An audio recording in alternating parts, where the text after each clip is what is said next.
sa first haircut ni Isa sa UK. At ito ang kanyang hairdresser.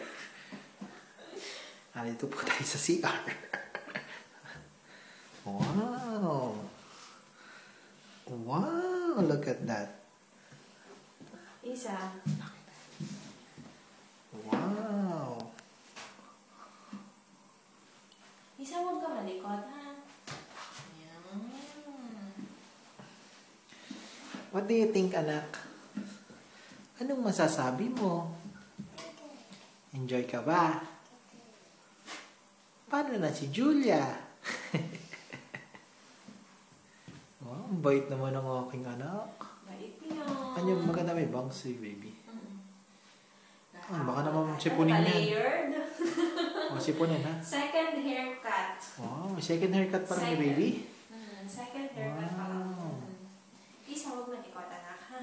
Ako naman susunod. Tapos si Isa naman ang video kay Daddy. Anak, Isa, huwag malikot, ha? anong masasabi mo? Asa? Ang haircut naman. Wow, tingnan nga natin kung marunong mag-haircut ng mami.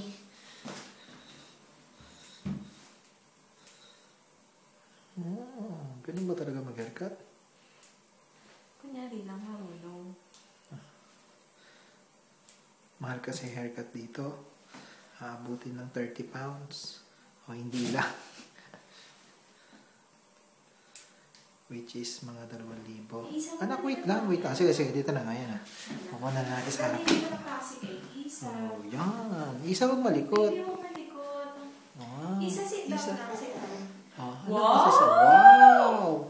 Pretty! Talaga naman pretty ang aking anak. Na-post kasi siya. Akala niya pinipicture. Na-post ka pa. Post ka pa. Ayan mo, mamaya na. Oh, okay. Tapos na.